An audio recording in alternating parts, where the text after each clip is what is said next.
ഇനി മുന്നോട്ട് പോകും തോറും നമ്മുടെ വേഷവിധാനം ദീനീപരമായി നിലകൊള്ളണമെങ്കിൽ ഏറെ ആക്ഷേപങ്ങൾ കേൾക്കേണ്ടി വരും, കളിയാക്കലുകൾ കേൾക്കേണ്ടി വരും, കുത്തുവാക്കുകൾ കേൾക്കേണ്ടി വരും. അധിക്ഷേപത്തിന്റെ തൊടുത്തുവിട്ട അമ്പുകളെ പോലെ പലതും നമ്മൾ തരണം ചെയ്യേണ്ടി വരും. ഇസ്ലാമികമായ ഒരു മുടി അത് ഇസ്ലാമികമായി ഒന്ന് ക്ലിയർ ചെയ്ത് വെട്ടി ഒതുക്കണമെങ്കിൽ അതൊക്കെ ഇന്നത്തെ കാലഘട്ടത്തിൽ ഒരു മോശമായ ചിത്രമായി വരും.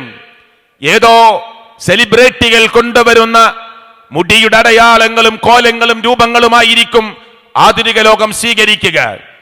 ഞാൻ അണിഞ്ഞിരിക്കുന്ന വേഷവിധാനം എന്താകണമെന്ന് ഞാൻ തീരുമാനിക്കാതെ, പ്രിയപ്പെട്ടവരെ, അതൊക്കെ സ്ക്രീനിൽ കാണുന്ന നടന്മാരും നടിമാരും സെലിബ്രിറ്റികളും ഒക്കെ ലോകത്തോട് വിളിച്ചു പറയുന്ന, ഫുട്ബോൾ താരങ്ങളും ക്രിക്കറ്റ് താരങ്ങളും ലോകത്തോട് വിളിച്ചു പറയുന്ന, അവർ കാണിച്ചു കൊടുക്കുന്ന വേഷവിധാനങ്ങളായിരിക്കും മുസ്ലിം ഉമ്മ എന്ന് പറയുന്ന ഉമ്മത്തിൽപ്പെട്ട കുട്ടികൾ വരെ, യുവാക്കൾ വരെ, യുവതികൾ വരെ സ്വീകരിക്കുക.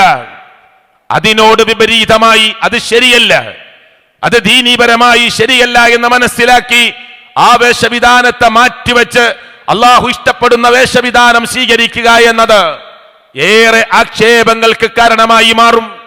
അവിടെ വലിയ ത്യാഗം സഹിക്കേണ്ടി വരും.